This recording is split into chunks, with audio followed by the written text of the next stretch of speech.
Subscribe करें और bell दबाएं ताकि कोई खबर रह न जाए।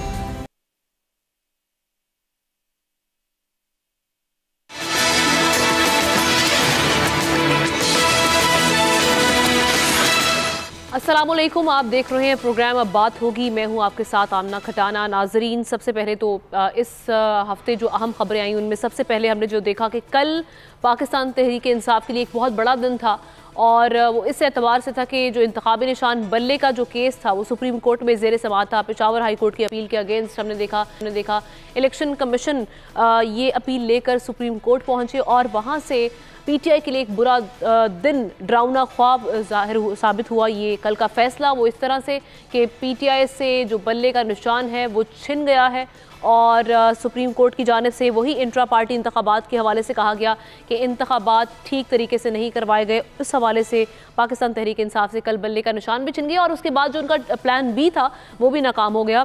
प्लान बी था पाकिस्तान तहरीक इंसाफ नज़रियाती के नाम से उनके साथ उनका जो निशान था बल्लेबाज उसको शेयर करना था, लेकिन कल उसी वक्त में सारी सिचुएशन में जब अभी फैसला आया भी नहीं था उस वक्त पाकिस्तान तहरीक इंसाफ नज़रियाती के चेयरमैन वो मंजर आम पर आए, अख्तर इकबाल डार साहब, और उन्होंने आकर कहा कि हम इनसे इत्तेहाद करने नहीं जा रहे, ये जो एक मुआहिदा दिखाया जा रहा है ये बिल्कुल गलत है। सो पाकिस्तान तहरीक इंसाफ के लिए नई मुश्किलात खड़ी हो चुकी हैं। आज़ाद उम्मीदवार के तौर पे इलेक्शंस लड़ेगी उनके जो उम्मीदवार हैं वो।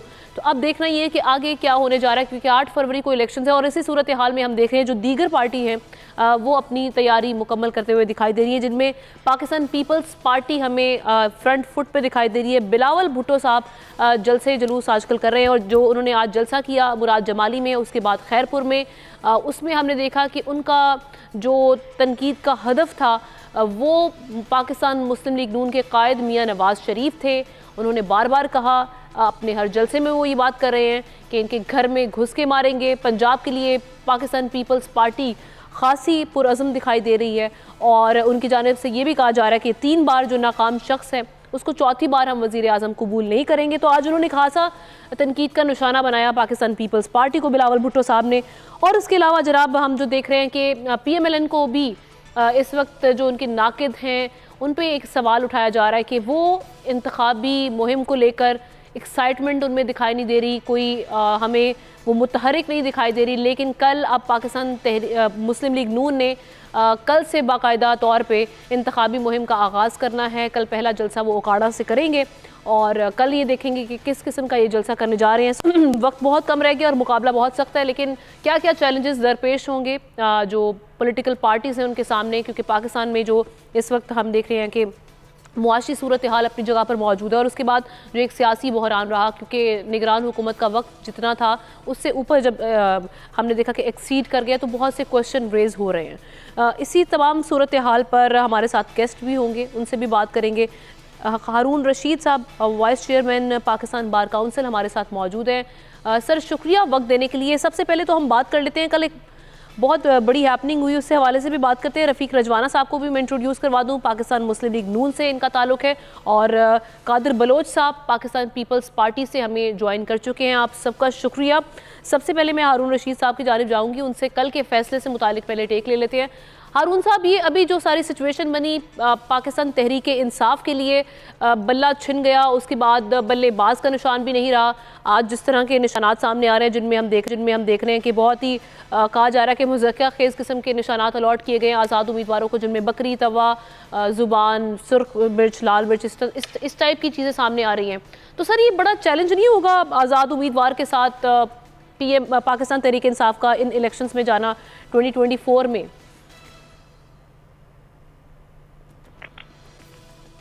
इंडिपेंडेंट कैंडिडेट्स होते हैं, इनके तो डिफरेंट ही सिंबल्स होते हैं और हर इंडिपेंडेंट जो होता है वो अपने अपने सिंबल पे इलेक्शन लड़ता है। इसमें किसी पार्टी को शो नहीं किया जाता।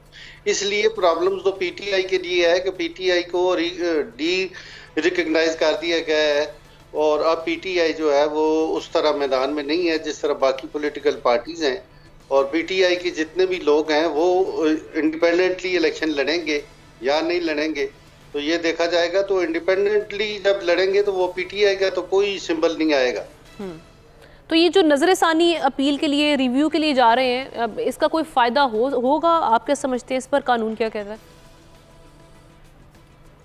देखिए, एक तो इलेक्शन है वो बड़ी, उसके टाइम थोड़ा रह गया है, और दूसरा ये है कि नज़रसानी जो होती है वो वही बेंच सुनता है जिसने पहले डिटेल ऑर्डर दिया होता है। नज़रसानी में या तो कोई ऑर्डर में पहले गलती हो गई हो और कोई चीज़ रह गई हो तो उसको पे नज़रसानी होती है कि किसी गलती की वजह से कोई ऑर्डर पास हुआ है।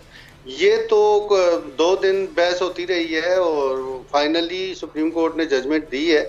इसमें मेरा नहीं ख्याल कि कोई रिव्यू होगा या रिव्यू होने के काबिल वक्त भी कम है ना। बिल्कुल आप सही कह रहे हैं कि इस वक्त इतना वो वक्त भी नहीं रहा, क्योंकि 8 फरवरी को तो इलेक्शंस होने बाकी हैं। तो सर ये जो अभी ऑप्शंस क्या हो सकते हैं? क्या अभी भी किसी पार्टी के साथ इल्हाक हो सकता है? जैसे कल पाकिस्तान तहरीक इंसाफ नजरियाती की एक खबर सामने आई थी, लेकिन उनकी तरदीद कर दी गई उनके चेयरमैन की जानिब से। अभी भी ये ऑप्शन है पाकिस्तान तहरीक इंसाफ के पास कि वो किसी दूसरी जमात के साथ उनका निशान शेयर कर लें? देखें ना, तरीके इंसाफ तो है ही नहीं है, तो इलाक कैसा होगा?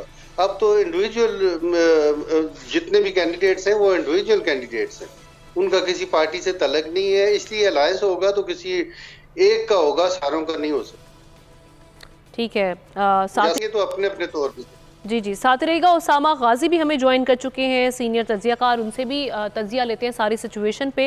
लेकिन उससे पहले मैं चाहूँगी कि रफ़ीक रजवाना साहब की जानिब जाऊँ और उनसे पूछा जाए कि रफ़ीक साहब, जिस तरह से हम देख रहे हैं कि अब बल्ला तो चला गया मैदान से, यही कहा जा रहा है कि अब जो मुकाबला है, जैसे चेयरमैन पाकिस्तान पीपल्स पार्टी कह रहे हैं कि अब सिर्फ मुकाबला तीर और शेर में है, और जो तीर का रुख है वो बुनियादी तौर पर इस वक्त शेर पर है टारगेट करने के लिए। और वो बार बार कह रहे हैं कि 3 बार नाकामियों के बाद एक चौथी बार एक नाकाम शख्स को किस तरह से हम वज़ीर आज़म कबूल कर लें।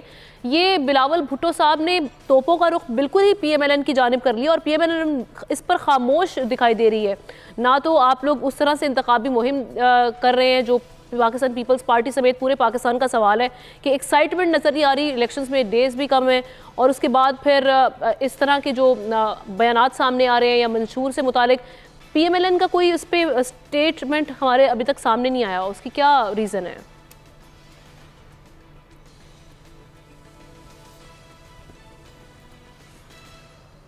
एक तो आपकी आवाज़ कट रही है, मैं जो कुछ समझ चुका हूँ उसके मुताबिक मैं अपनी बात करता हूँ। शुक्रिया। बिलावल भुट्टो साहब की बात से आपने स्टार्ट किया है। वो कहते 3 बार नाकाम हुए और चौथी दफा उनको वजीर आजम नहीं बनाना चाहिए। कोई कामयाबी अपनी तो बता देते ताकि लोग ये कहें कि आप अच्छे। दूसरे की सही या गलत बुराई करने से मैं तो अच्छा नहीं हो जाता। अगर हमारी पार्टी खुदा न खास्ता नाकाम रही है 3 दफा, जो कि मैं बिल्कुल इससे 100% इख्तलाफ करता हूँ, तो आप अपनी कामयाबी बता दीजिए और उन्हीं कामयाबियों के सर चल के, उन्हीं के आसरे चल के वही पॉलिटिकल माइलेज ले रहा है। बार बार कह रहे हैं जी ये कोई जेल में जाने से बच रहा है और कोई जेल से बाहर आने के लिए कर रहा है। भाई अपना माल बेचो, अपनी प्रोडक्ट बेचो, अपने मंशूर को चलाओ। फिर ये भी लोग पूछने का हक रखते हैं सिंध में जो मसाइल है उसका आपने क्या किया। अब मैं इससे ज्यादा एतराज कोई नहीं कर रहा, अपनी प्रोग्रेस परफॉर्मेंस बताएं। और जितने अदवार आए हुकूमत के, जिन पार्टियों के, उनमें से हमारी PMLN की परफॉर्मेंस निस्बतन बेहतर थी, निस्बतन बेहतर थी। इस पे मैं बिल्कुल अपनी फर्म ओपिनियन रखता हूँ। अगर आप तकाबल करें कि पीपल्स पार्टी और नून लीग का क्या परफॉर्मेंस थी, तो अवाम पर छोड़ दें, वो खुद फैसला कर लेंगे कि किसकी बेहतर थी। बेहतरीन भी हो सकती है मगर मैं बेहतर की हद तक। सर चले, वो तो फिर भी अवाम में आ रहे हैं ना, वो तो अवाम में आके अपना मंशूर भी सामने रख रहे हैं, वो तो इस हवाले से बात भी कर रहे हैं। कल से हमारे जलसे हो रहे हैं, इतनी पार्टी है उसमें टिकटों के कुछ उलझाव था, वो उलझाव खत्म करके अब सुलझा लिए, कल से वो चल रहे हैं 2-3 दिन में। जी सर मैं वही जी मैं यही बात करने जा रही थी कि सवाल ये बातें आए और मंशूर भी आ जाएगा। फिक्र क्या है? अगर हम खुदा न खास्ता किसी के सोच हम पीछे हैं। चले रफ़ीक साहब, आपकी आवाज़ मुझ तक ठीक तरीके से पहुंच नहीं पा रही। मैं कोशिश करूंगी कि आपसे दोबारा रिकनेक्ट करें हम। उसामा गाजी की जानिब बढ़ती हूँ। उसामा, सबसे पहले तो कल वाली एक हैपनिंग, क्योंकि पाकिस्तान तहरीक इंसाफ का पाकिस्तान की पॉलिटिक्स में एक बहुत बड़ा अहम किरदार हम देख रहे हैं। कल एक बड़ा ही अहम केस ज़ेर समात था और इम्पॉर्टेंट दिन था कल का। क्या हुआ कल के दिन में? आप क्या समझते हैं कि ये पाकिस्तान तहरीक इंसाफ के वकला वेल प्रिपेयर्ड नहीं थे, उसकी वजह से ये सारी सिचुएशन बनी कि अपने आप को वो डिफेंड नहीं कर पाए सुप्रीम कोर्ट के सामने, और या फिर आप समझते हैं कि अभी जो एक वो लेवल प्लेइंग फील्ड वाली बात हो रही है ये उसी की एक कड़ी है? हमने देखिए ये हम पिछले 2 साल से देख रहे हैं, और जहां तक वकला की बात है, मेरा ख्याल है बैरिस्टर अली जफर ने बड़ा जबरदस्त तरीके से केस प्रेजेंट किया और वही मुसलसल पेशावर हाई कोर्ट के सामने केस प्रेजेंट कर रहे थे। लेकिन अफसोस और दुख इस बात पर होता है कि 6 महीने पहले ही बहुत से लोग हैं, उनका ताल्लुक मुख्तलिफ जमातों से है, किसी का नहीं भी है, बहुत से तजियाकारी कह रहे थे कि जी बल्ला तो नहीं देख रहे, राजा रियाज भी कह रहे थे, प्रेस खटक साहब थे, फैसल वाडा हैं, और बहुत से लोग ये बात कह रहे थे। तो अंदर की अगर बात करें तो तजियाकारों को भी, हम लोगों को भी इस चीज़ का काफ़ी हद तक इदराक था कि ये होगा, लेकिन एक होती है कि आप अपनी स्ट्रगल जारी रखते हैं। ये तो नहीं कह सकते कि फैसला हो चुका है तो उसके बाद आप हाथ पर हाथ रखकर बैठ जाएंगे। तो ये तो इसी तरह है कि किसी शख्स से आप बाहर कोई निकलता है और उससे कोई डाकू छीन कर कोई चीज़ ले जाए कि आपको पता नहीं बाहर डाका पड़ता है, तो आपको क्या जरूरत थी बाहर जाने की। तो इसमें आप उसको ब्लेम नहीं कर सकते। उन्होंने अपनी तरफ से भरपूर तरीके से अपना केस पेश किया। अब आप यही देख लीजिए कि जो लोग जस्टिस काजी फैसल साहब के हवाले से बड़ी उम्मीदें रखते थे, बहुत कुछ कहते थे, मैं नाम ले सकता हूँ, सनात मलिक साहब रिपोर्टिंग का एक बड़ा नाम है, साकिब बशीर साहब हैं, ये कोर्ट रिपोर्टर्स में सीनियर तरीन लोग माने जाते हैं, मतीउल्लाह जान साहब हैं। आज आप उनके व्यूज देख लीजिए, आप हामिद मीर साहब को देखें, आप जितने भी दूसरे लोग जो बड़ी उम्मीदें लगाकर बैठे हुए थे, उनका आप ख्याल सुन लीजिए, उनके तज्जिए को सुन लीजिए कि ये क्या हुआ है। बहुत से लोग इसको पाकिस्तान तारीख का सियातरीन फैसला भी कह रहे हैं। उसकी वजह यह है कि नजरिया जरूरत फिर कह रहे हैं जिंदा हो गया। मौलवी तमीजुद्दीन केस, जस्टिस मुनीर ने जिस तरह कहा कि टेक्निकल बुनियादों पर आपने पाकिस्तान के करोड़ों लोगों को डिसइंफ्रेंचाइज कर दिया, आपने उनसे वो छीन लिया। तो अब हम समझे उसामा कि इस फैसले के बाद गेम ओवर हो गया पाकिस्तान तहरीक इंसाफ का, या अभी भी चांसेस हैं, टफ मुकाबला हो सकता है आज़ाद उम्मीदवारों के साथ? भले ही आज़ाद उम्मीदवार हों लेकिन कोई ना कोई ऐसी स्ट्रेटजी हो सकती है, क्योंकि अब तो आज़ाद उम्मीदवारों को डेफिनेटली उनको मैनेज करना थोड़ा आसान नहीं हो जाएगा? आपकी बात हमने बिल्कुल दुरुस्त है, मगर अगर हम पिछले 2 साल से देखें, मिसाल के तौर पर तहरीक इंसाफ जब हुकूमत में थी तो ये बल्दियाती ज़िमनी इलेक्शंस हार रहे थे, तो उसके बाद जैसी हुकूमत से निकले हैं तो ये ज़िमनी इलेक्शन भी जीतने लगे, और पंजाब में आप देखिए कि दोबारा इन्होंने जो सीटें हारी हुई थी वो भी जीतकर हुकूमत भी फिर बना ली थी। और उसके बाद से अगर आप ग्राफ देख लें तो सबसे ज्यादा मकबूलियत का तहरीक इंसाफ का है। कल भी सारा दिन किसकी बात होती रही? तहरीक इंसाफ की। इंतखाबी निशान की आप बात छोड़ दें, लेकिन उसके अलावा अगर आप देखें तो इस वक्त मुसलसल सारी जो सियासत है वो तहरीक इंसाफ के इर्द घूम रही है। उनके साथ क्या हो रहा है, कौन सा बंदा पकड़ा गया है, कौन सा निकला है, कौन कागजात नामजदगी जिसके नहीं छीने गए, अच्छा उसके छीने गए, वो कामयाब हो गया, अपील में कौन गया है आगे, अच्छा कौन बच गया, कौन आगे चला गया, हर तरफ खबर तो सिर्फ उसकी है। तो दूसरों के लिए कवर है, लेकिन अगर आप मकबूलियत को देखें तो इतनी ज्यादा कि खुद मियां जवेद लतीफ साहब ये कह रहे हैं कि जी देखें ये जो कुछ इनके साथ हो रहा है ये तो उनको मशहूर करने के लिए हो रहा है, ये तो ये मकबूल होते चले जा रहे हैं। तो पार्टी मुसलसल पिछले 2 साल में गेन करती चली जा रही है पॉपुलैरिटी के लिहाज से। अब मसला यही नजर आता था कि उनकी पॉपुलैरिटी इतनी ज्यादा थी कि ये बहुत से लोग ये कह रहे थे कि जी अगर बल्ला हुआ तो फिर तो हम इलेक्शन ही नहीं, बायकॉट ही कर देंगे, ये सूरत हाल थी। तो अब उनको थोड़ा सा हौसला होगा। अब लोग कह रहे हैं कि कम से कम 8 फरवरी को इलेक्शन तो हो जाएंगे, लेकिन मेरा जाती ख्याल ये है कि अब टेक्नोलॉजी का दौर है, अब डिजिटल मीडिया है, ये इतना भी आसान नहीं होगा। अब भी तहरीक इंसाफ के चांसेस मुझे अब भी काफी ज्यादा स्ट्रांग लग रहे हैं, क्योंकि पॉपुलैरिटी, लेकिन उनके लिए इम्तिहान खत्म नहीं हुए, मुश्किलात अभी उनके लिए और आएंगी, क्योंकि आजाद उम्मीदवार जीतेंगे फिर उनको भी गायब हो सकते हैं, उनकी लॉयल्टीज बदली जा सकती हैं। मगर उसके बाद आप देख लीजिए इस वक्त क्या हो रहा है, हमारे कौन से इस तरह पुलिस है या ब्यूरोक्रेसी है या आरओज है या इलेक्शन कमीशन है, आप उसकी क्रेडिबिलिटी बिल्कुल उनके रवैये पे बड़े सवालात उठ रहे हैं। वो हम फुटेजेस भी देख रहे हैं, बार बार इस तरह की सिचुएशन सामने आ जाती है। कादिर बलोच साहब को भी शामिल गुफ्तगू करते हैं। कादिर साहब, ये आज ये पीपल्स पार्टी के चेयरमैन ये क्यों कह रहे हैं कि बल्ला तो निकल गया गेम से, अब सिर्फ तीर और शेर का मुकाबला होने जा रहा है? क्योंकि बेशक वो आज़ाद उम्मीदवार है, लेकिन जिस तरह से उसामा ने भी तवज्जो दिलाई है कि ये टेक्नोलॉजी का दौर है, इसमें आसान होता है पहुंचना, किसी भी सिचुएशन में बताना, एक्सप्लेन करना कि कौन सा उम्मीदवार कहाँ से इलेक्शन लड़ रहा है, ये सारी सिचुएशन। उसमें आप समझते हैं कि वाकई PTI जो है वो उनसे अब किसी भी बड़ी जमात का कोई मुकाबला नहीं रहा, PTI गेम से बाहर निकल चुकी है? यही सवाल लेके मैं रफ़ीक रजवाना साहब की जानिब जाऊंगी। रफ़ीक रजवाना साहब, आप किस तरह से देख रहे हैं, PTI अब हरीफ नहीं रहा क्या पॉलिटिकल पार्टीज़ का, ख़ास तौर पे पीपल्स पार्टी और PMLN भी ये समझती है कि भाई अब गेम से बाहर निकल चुकी है, कल नॉकआउट हो गई PTI, इसके बाद उनका उठना यानी बाहर आना और सामने आना ये मुश्किल हो गया? ये है कि नुकसान तो PTI को बल्ले का निशान ना मिलने से हुआ, ठीक है, मेरी आवाज आ रही है? जी जी मेरी आवाज आ रही है आपको? जी सर, मैं सुन पा रही हूँ। Are you hearing me? Yes sir, continue कीजिए। जी जी, मैं आपको सुन पा रही हूँ, आप काइंडली कंटिन्यू करें। हेलो रफीक रजवाना साहब, प्रॉपर्ली सुन पा। ठीक, रफीक रजवाना साहब से भी बात करते हैं। हारून रशीद साहब की जाने चलती हूँ। हारून रशीद साहब, अभी अगर ये सारी सिचुएशन को देखा जाए तो अभी पाकिस्तान तहरीक इंसाफ के पास ऑप्शंस क्या बचते हैं कानूनी तौर पर? अगर देखा जाए किस तरह से सारी सिचुएशन को या डैमेज को कंट्रोल किया जा सकता है?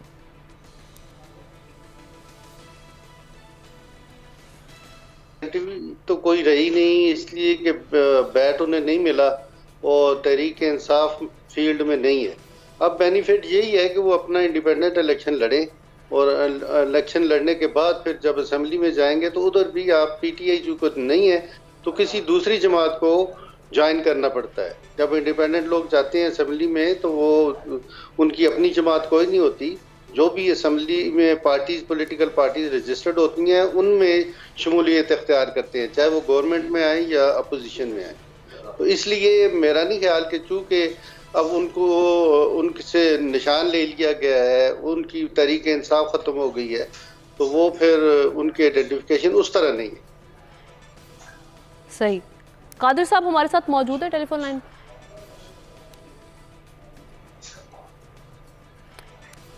उसामा की जानिब चलती हूँ। उसामा, अब सारी सूरत हाल में तमाम जो बाकी जमातें हैं वो क्यों समझ बैठी हैं कि अब पीटीआई से बिल्कुल उनका जो मुकाबला है वो ख़त्म हो चुका, पीटीआई का सफाया हो चुका। जिस तरह से बिलावल भुट्टो भी आज कह रहे थे, मुस्लिम लीग नून के जो जितने भी रहनुमा हैं उनके जो रद्द-ए-अमल सामने आ रहा है उससे दिखाई ये दे रहा है कि वो बिल्कुल समझ बैठे हैं कि अब पीटीआई इज़ नो मोर। तो आप समझते हैं कि ऐसा नहीं है, अभी भी पीटीआई टफ सिचुएशन एक क्रिएट कर सकती है, उनके पास ऑप्शंस हैं? जैसे पीटीआई के बानी भी कहते हैं कि वो बड़ा आगे का सोच रहे होते हैं, उन्होंने सारी प्लान पहले की होती है सारी सिचुएशन को देख के। आमना बिल्कुल सही बात है और ये हमें नज़र भी आया जिस तरह उन्होंने कोशिश की कि वो तहरीक इंसाफ नजरियाती वाला जो मामला था सामने आया और फिर इलेक्शन कमीशन को आप देखिए ना, एकदम ख्याल आया कि वो एक शख्स दो पार्टीज में नहीं हो सकता और वो हमने देखा, उससे भी पता लग गया कि इलेक्शन कमीशन किस हद तक आगे जा चुका है। एक तो तौहीन इलेक्शन कमीशन का मामला अलग है।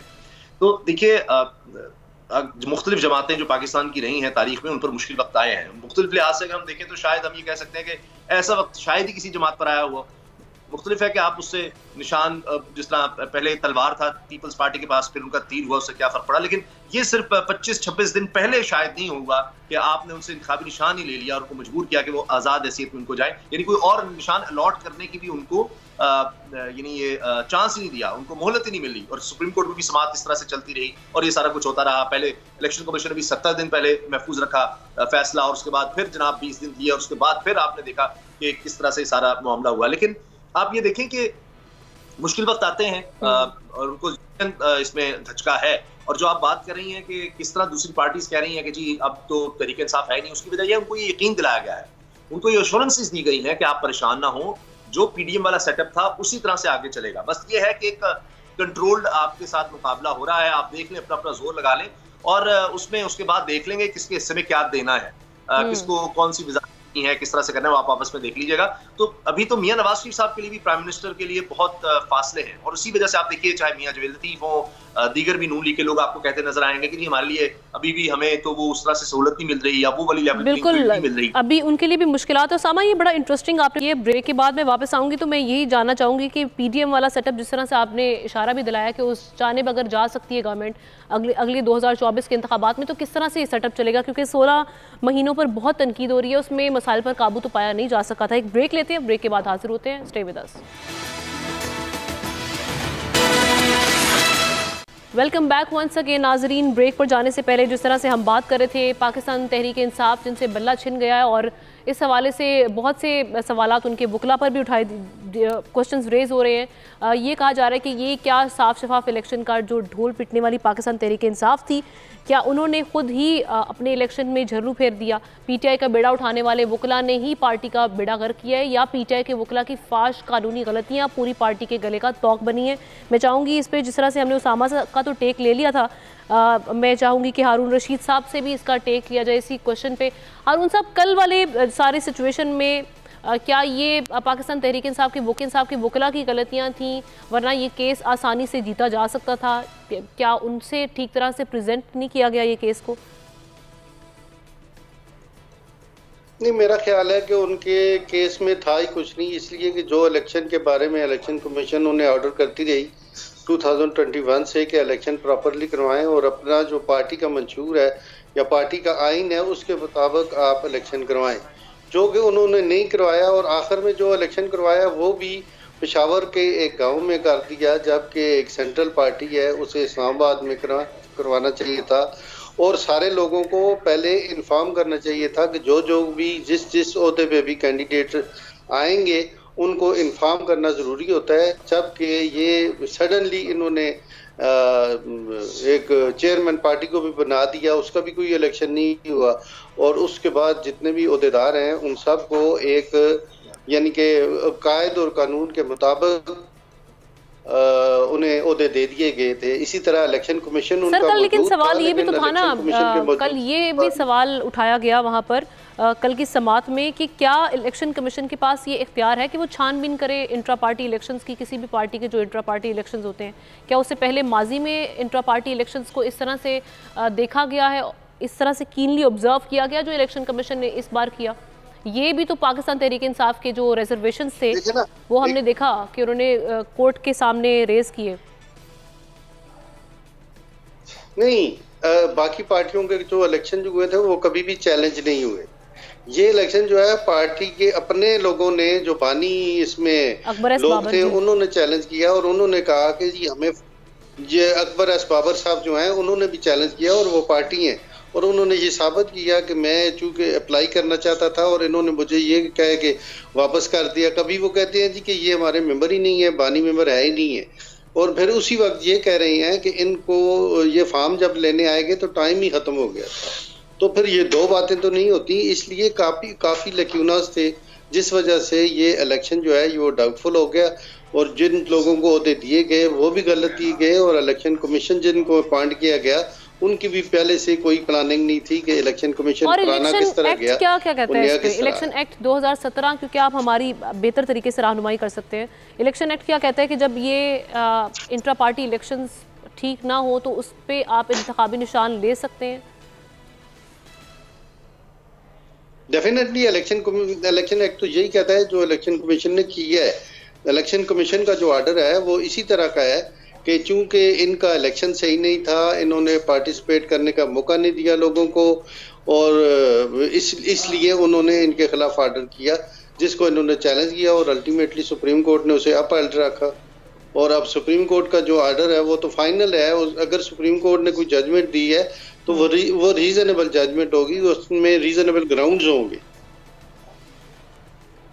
ठीक है, अकबर एस बाबर साहब ने कर लिए, हारून रशीद साहब, उसामा गाजी हमारे साथ रहेगा। अकबर एस बाबर साहब को भी शामिल गुफ्तगू करते हैं। अकबर एस बाबर साहब, बहुत शुक्रिया वक्त देने की। कल के जो फैसला आया उसको एक तो किस तरह से देख रहे हैं आप, चूँकि आपने ही ये अपील दायर की थी, एक कामयाबी आपको इसमें हासिल हुई। दूसरा, ये कल बात की गई थी वहाँ पर, बल्कि शो भी करवाया गया हेयरिंग में, कि आप फाउंडिंग मेंबर नहीं थे और आपकी जो रुकनी फाउंडिंग मेंबर थे, आपकी रुकनीत कब की कैंसिल हो चुकी हुई है।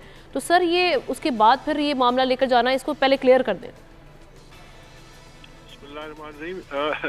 देखिए, ये जो फैसले पे तो मैं आता हूँ, लेकिन ये जो सुप्रीम कोर्ट की जो ट्रांसमिशन लाइव नेशनल चैनल्स पे चलती है और ये भी एक फॉर द फर्स्ट टाइम है, बहुत बड़ी एक अच्छी बात है कि हमारी जो सुप्रीम कोर्ट में अहम तरीन फैसले जो है वो कौम के सामने बिल्कुल ओपनली लाइव ब्रॉडकास्ट हो रही होती। तो अगर आपने वो ट्रांसमिशन में तवज्जो से अगर आप देखती तो उसमें जो हामिद खान साहब थे उन्होंने पहले दिन ही कंसीड किया, उन्होंने कहा कि आप फाउंडिंग मेंबर हैं। और फिर जो सुप्रीम कोर्ट, मैंने वही करेक्शन की है, मैंने अगर जुमला बोला तो मैंने करेक्शन किया, फाउंडिंग मेंबर है, लेकिन आपकी रुकनियत कैंसिल कर दी गई थी गालिबन 2011 में। उस पे भी मैं उस पे भी अगर आप थोड़ा सा तवज्जो देती ना तो उसमें ड्यूरिंग द 2 दिन की जो प्रोसीडिंग्स थी उसमें honourable chief justice of Pakistan ने एक दफा नहीं बारहा पीटीआई के वकरा से कहा कि अगर आपके पास कोई सबूत है, आपके पास कोई लेटर है, आपके पास कोई नोटिफिकेशन है, मेरी तरफ से कहा कि उन्होंने तो पूरे अदालती फैसला दिए हैं कि ये देखिए उनकी मेंबरशिप एंडोर्स, आप अपनी तरफ से भी तो कुछ बताइए ना कि सिर्फ महज कहना तो काफी नहीं है, आप दिखाइए कि कोई डॉक्यूमेंट, कोई नोटिफिकेशन। सर वो डॉक्यूमेंट चल रहा था ना, आपने सोशल मीडिया पर पीटीआई के पेज पे देखा, उसमें भी चल रहा था और फिर वो हेयरिंग में भी पेश किया गया था गालिबन। ये गालिबन का लफ्ज ना इस्तेमाल करें, हरगिज पेश नहीं किया गया। पीटीआई की तरफ से एक सफा भी नहीं पेश किया गया जिसमें इशारतन ये भी मिलता कि मुझे मेरी मेंबरशिप कैंसिल की गई या मुझे शो कॉज नोटिस दिया गया। अब ये हाईएस्ट फोरम है पाकिस्तान का जुडिशल, तो प्लीज इस तरफ आप जरा तवज्जो दीजिए कि थोड़ी डिटेल पे, क्योंकि ये देखिए सुप्रीम कोर्ट में जब मोअज़्ज़िज़ चीफ जस्टिस साहब बार बार 2 दिन के दौरान कई बार उन्होंने कहा जी कि ये अकबर एस बाबर के अगर आप मेंबरशिप समझते हैं कि आपने कैंसिल की है या उनको टर्मिनेट किया है या उन्होंने इस्तीफा दिया है या तो कुछ तो पेश करें। वो आखिरी वक्त तक इस कासिर थे, उन्होंने एक सफा, और ये अदालती फैसले में आ भी गया और रिकॉर्ड का हिस्सा भी आपके सामने जब तफसीली फैसला आ जाएगा। तो अब मेरे ख्याल है इस बहस को दफन कर दें, क्योंकि ये मुकम्मल झूठ बोलते हैं। देखिए उन्होंने 2 दिन में चीफ जस्टिस के और सुप्रीम कोर्ट के सामने जो मौक़िफ़ बदले हैं, इसी वास्ते तो मैं कहता हूँ कि वो जो ट्रांसमिशन थी ये भी अल्लाह की तरफ से एक वो है हमारे लिए कि आई ओपनर है। उन्होंने शुरू में कहा कि जी ये मेंबर नहीं है, फिर उन्होंने कहा नहीं जी फाउंडिंग मेंबर है लेकिन मेंबर नहीं है, फिर उन्होंने कहा जी ये 50,000 रुपए नॉमिनेशन पेपर, इन्होंने 50,000 रुपए नहीं दिए इसलिए हमने नॉमिनेशन पेपर नहीं दिए, फिर उन्होंने कहा जी ये कि 5 बजे के बाद आए थे, फिर उन्होंने कहा कि जी इन्होंने तो इनके पास तो पैनल नहीं था इसलिए हमने नॉमिनेशन पेपर, फिर उन्होंने पूछा कि अच्छा आप अपने नॉमिनेशन पेपर दिखा दें, आप अपनी वेबसाइट पे दिखा दें कि कहीं पे वो नॉमिनेशन पेपर है, फिर उन्होंने कहा जी हमने तो अपनी वेबसाइट से नॉमिनेशन पेपर डिलीट कर दिए। तो एक झूठ का पलंदा था जो एक्सपोज हो गया। तो प्लीज उस ट्रांसमिशन को दोबारा देखिए। आप अभी भी अपने आप को तहरीक इंसाफ का हिस्सा डिक्लेयर करते हैं, यानी आप अभी पार्टी के साथ हैं? एक मुअज़्ज़िज़ जज साहब ने हामिद खान से पूछा, उन्होंने कहा जी कि आप ये कह रहे हैं कि जिनको पार्टी से निकाल दिया गया था, कोई सबूत तो खैर नहीं प्रोवाइड किया, लेकिन उन्होंने कहा जी कभी फाउंडिंग मेंबर जो है वो कैसे पार्टी से निकाला जाता है, वो तो उसके स्टैट्यूट में आ गया कि उसने इस पार्टी को। फिर हामिद खान ने कहा हाँ जी 8 से 12 लोग थे जिन्होंने पार्टी बनाई, उसमें ये शामिल थे, तो जाहिर है मैं इस पार्टी का मेंबर हूं। मैं अभी तक, देखिए एक बुनियादी असूल है इसका, ये याद रखिए कि मैं क्यों इस असूल पे खड़ा हूं। जिस दिन मेरे पास तमाम वो अपॉर्चुनिटीज थी कि मैं दूसरी जमात में चला जाता। इतने इख्तलाफात हैं और पार्टी के बार बार आप ये इख्तलाफात सामने लेकर भी आए हैं, बल्ले के इंतखाबी निशान से मुतालिक भी आपने दरख्वास्त दायर की, इसलिए मैंने ये कंफर्मेशन मांगी कि पार्टी का हिस्सा होते हुए पार्टी के अगेंस्ट ये सारी चीज़ें सामने लेकर आना, मंजर आम पर उनसे इतने सारे इख्तलाफात होना, तो आप स्टिल आपने पार्टी का हिस्सा अपने आप को रखना बेहतर समझा। आप अभी भी समझते हैं कि हाँ मुझे पाकिस्तान तहरीक इंसाफ के नजरियात से बेशक मुझे ये कह रही हैं, आप बेसिकली 2 बातें कह रही हैं कि हमारी सियासी जमातें जो हैं वो प्रोप्राइटरशिप है और वो शख्सी मलकियत है, और अगर वहाँ पे झूठ भी चल रहा है तो आप उसके खिलाफ खड़े नहीं हो सकते क्योंकि आपको झूठ का साथ देना है।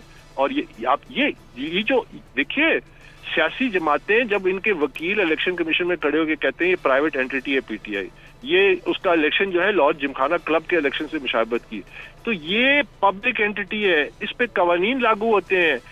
तभी तो हमारी सियासी जमातें जो है वो खानदानों और शख्सियात के कंट्रोल में है, वो बादशाहते समझते हैं, मलकियत समझते हैं और इख्तिदार की सीढ़ी इस्तेमाल। यही तो बुनियादी जंग है। और फिर आप जब बल्ले की बात करती है, मेरा बल्ले से कोई शिकायत नहीं है। बल्ला अगस्त 2002 में मैं लेके आया था पीटीआई के लिए इलेक्शन कमीशन से, वो दस्तावेज भी हमने जमा कराई कि ये देखिए अकबर एस बाबर ने दरख्वास्त दी थी और ये बल्ले का निशान लेके आया था। तो मेरे बल्ले से कोई मेरा मसला नहीं है। मेरा मसला ये है कि बुनियादी आईनी हक है वर्करों का, हर जमात का, कि वो अपनी क़यादत के इंतखाब करे। जब आप उनसे वो हक डिनाई करते हैं और फिर दावा करते हैं कि कोई भी बड़ा इवेंट हो उसमें तो पाकिस्तान तहरीक इंसाफ के आप हमें दिखाई नहीं दिए ना, इसलिए तो सब ये क्वेश्चंस रेज हुए कि अकबर एस बाबर तो पार्टी का हिस्सा ही नहीं है। लोग ये कहते रहे, सबके ज़हनों में तो यही था, क्योंकि कभी भी आपको हमने किसी बड़े इवेंट में नहीं देखा। मैं 8 साल जो इलेक्शन कमीशन के बाहर जो मैंने केस किया, जो कि साबित हुआ, जिसका जिक्र कल 2 दिन में भी आया था काफी दफा और शायद उसको रिफ्लेक्ट भी किया जाए, तो वो मैं किसके लिए जंग लड़ रहा था? वो इसी पीटीआई के लिए लड़ रहा था कि क्या आप समझते हैं कि पीटीआई के अंदर जो करप्शन मैंने साबित की, जो गैर कानूनी फंडिंग मैंने साबित की, क्या ये मामला जो है, ये जो निशानदेही करके इसका इलाज करना, क्या ये पार्टी के साथ दुश्मनी है, मुखालफत है या पार्टी की इस्लाह है? यानी आप पार्टी में रहते हुए पार्टी से ही उनकी जो सियासत है उसी से लड़ाई कर रहे हैं। ठीक है, बहुत शुक्रिया अकबर एस बाबर साहब, हमारे साथ आपने वक्त दिया। अभी हम एक ब्रेक लेते हैं नाजरीन, वापस आते हैं तो प्रोग्राम का सिलसिला आगे बढ़ाएंगे। स्टे विद अस।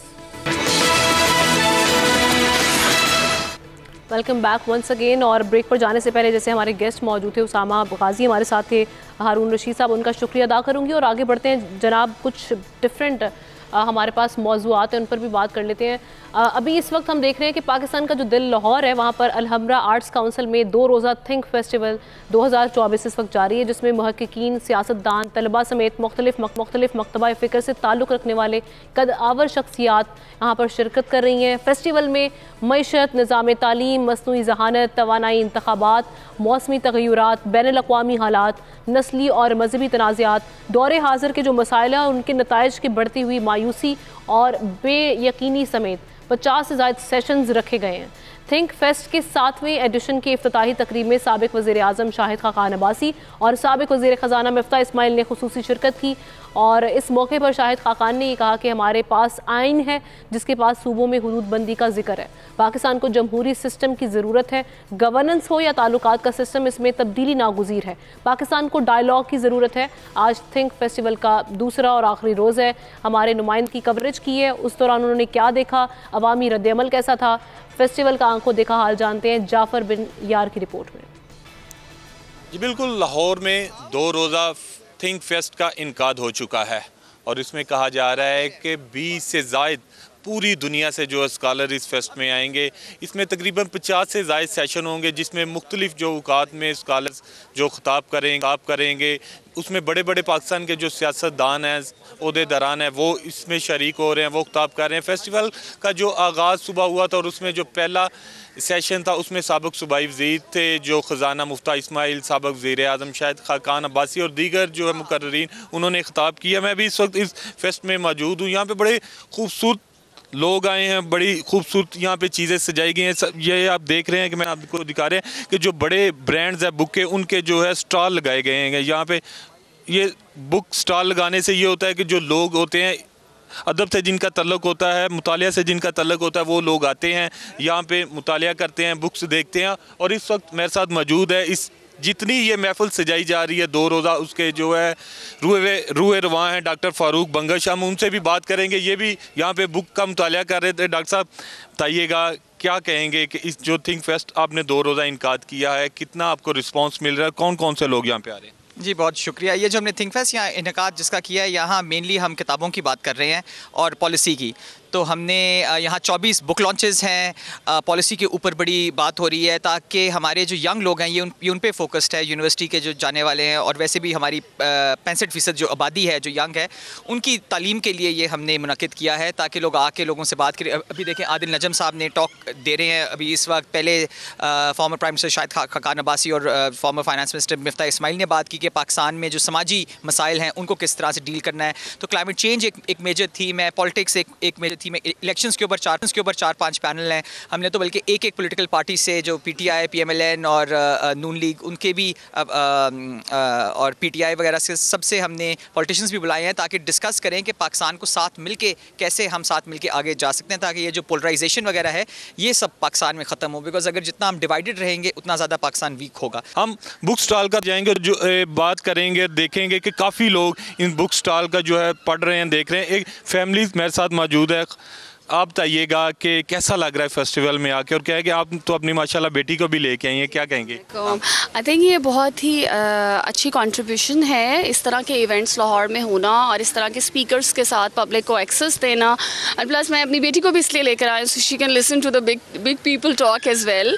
और यहाँ पे किताबों के स्टॉल्स भी हैं which is also very interesting. तो आएँ ज़रूर, अपनी फैमिलीज़ को भी लेकर आएँ, खाना खाएँ, सर्दी को इन्जॉय करें and also listen to some very interesting talks going on, documentaries भी चल रही हैं, आर्ट गैलरी में एग्जीबिशंस भी हो रही हैं। सो यस, कुछ और ख़वातीन हैं, हम उनसे भी बात करने की कोशिश करेंगे। ये यहाँ पे जो ज़्यादा रश है, यूँ तो खाने के जो स्टॉल होते हैं उन पर रश होता है, लेकिन हम यहाँ देख रहे हैं कि बुक स्टॉल जो लगे हुए हैं उन पे हम लोगों का बहुत ज़्यादा रश देख रहे हैं। उनमें ख़वातीन भी है, मर्द हज़रात भी हैं, उनसे भी बात करेंगे। आप बात करेंगे जी, कैसा लग रहा है बुक्स? आप मैं देख रहा हूँ कि आप काफ़ी गौर से मुतालिया कर रहे हैं। बहुत अच्छा, माशाल्लाह, बहुत अच्छा। क्या कहेंगे इस तरह के फेस्टिवल के बारे में? होनी चाहिए, बाकायदा ज़रूरी होने चाहिए। ठीक है। एंड मैं खुद पंजाबी को पसंद करता हूँ और मिज़ाहिया जो है उसको पसंद करता हूँ। ठीक हो गया, ठीक हो गया। तो आपको कोई बुक पसंद आई है अभी? बस अभी मैं भी थोड़ी देर आया हूँ, तो इंशाल्लाह ज़रूर लूँगा, ज़रूर लूँगा।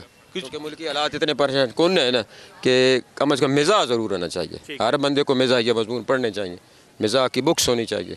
और पंजाबी से बहुत लगाव है, जिस तरह बाबा बुल्ले शाह का कलाम है, सुल्तान अबू का कलाम है और मोहम्मद बख्श साहब का कलाम है, बहुत पसंद है इसके। कुछ और लोग हैं, हम उनसे भी बात करेंगे, पूछेंगे जी आप बताइएगा कैसा लग रहा है इस फेस्टिवल में आके और क्या कहेंगे? ज़ाहिर बात है, इस तरह के जो फेस्टिवल होते हैं ये ना सिर्फ इंसान को बहुत सी चीज़ों के बारे में मालूमात होती है बुक्स के थ्रू, ऐसे फेस्टिवल जो होते हैं बहुत इनकरेजिंग होते हैं हर जनरेशन के लिए। ये नहीं कि सिर्फ एक मखसूस है। इस वक्त मेरे साथ इस मुल्क का बड़ा सियासतदान मौजूद है, साबिक वज़ीर आज़म है। हम इनसे पूछेंगे, शाहिद खाकान अब्बासी, बड़ा नाम पाकिस्तान की सियासत में। सर ये बताइएगा कि लिटरेरी फेस्टिवल में सियासतदान का आना है, क्या कहेंगे इस पर, कैसा लग रहा है?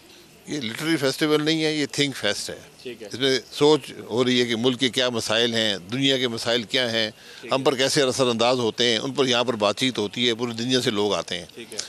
तो हमें भी दावत दी थी कि आपने रीइमेजिनिंग पाकिस्तान का प्लेटफॉर्म था, आप भी पाकिस्तान के मसाइल पर बयान करें।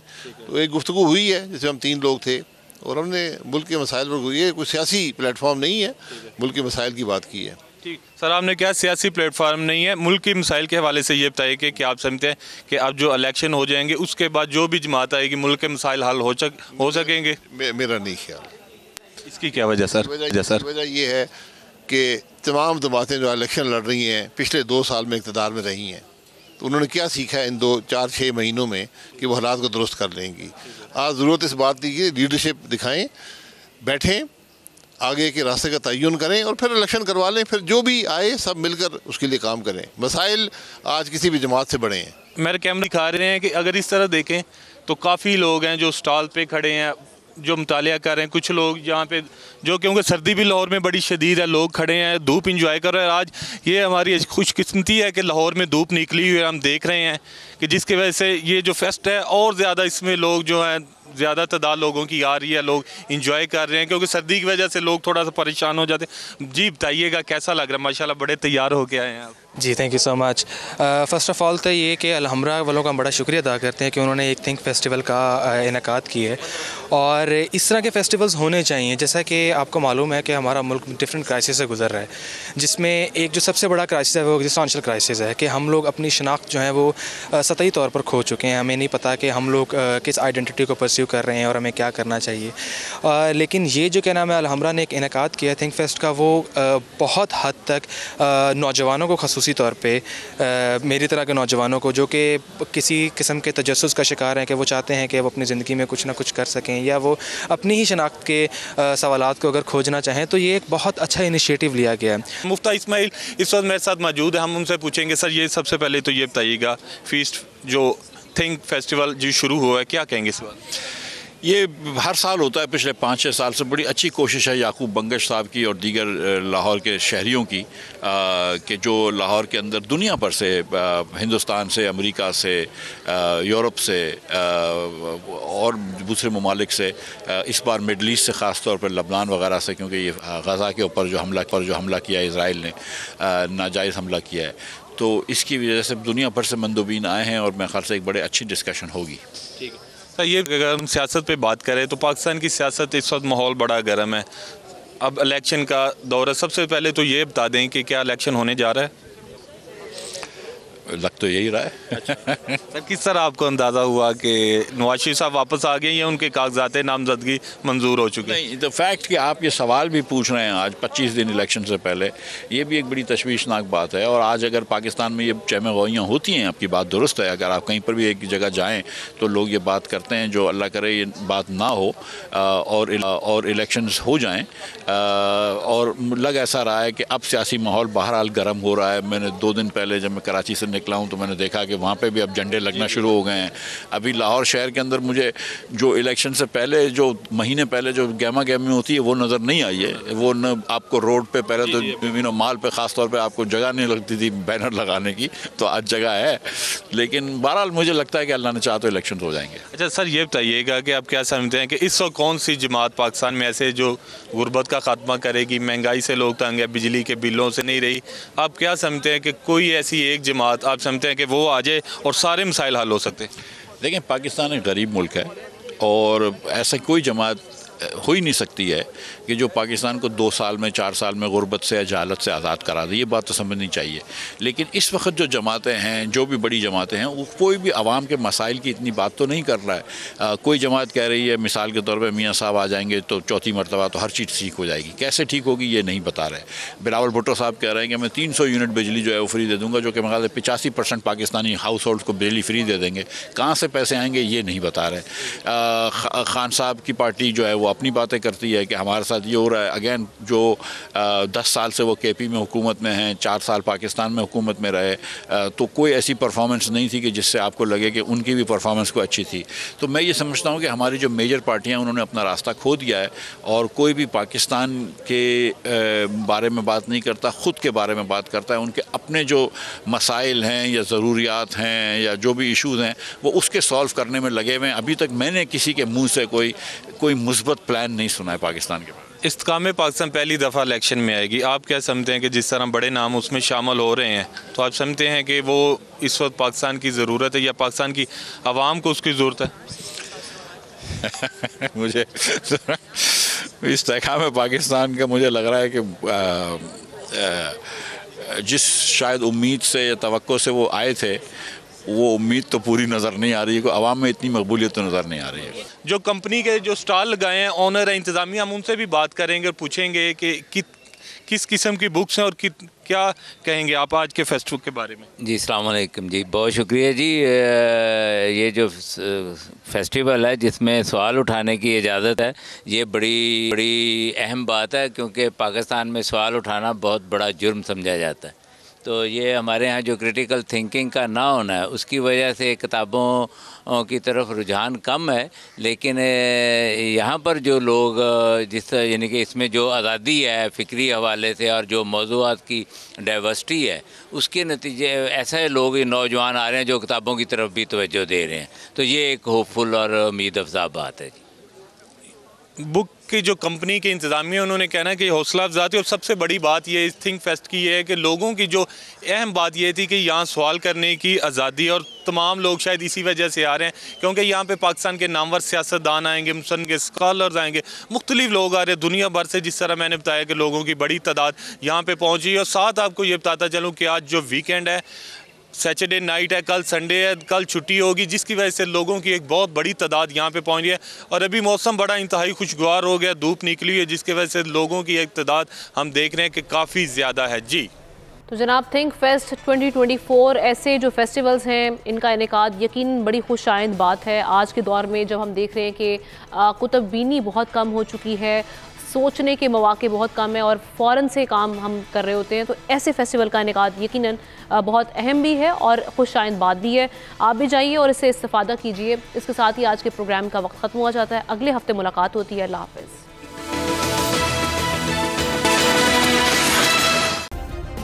सब्सक्राइब करें और बेल दबाएं ताकि कोई खबर रह न जाए।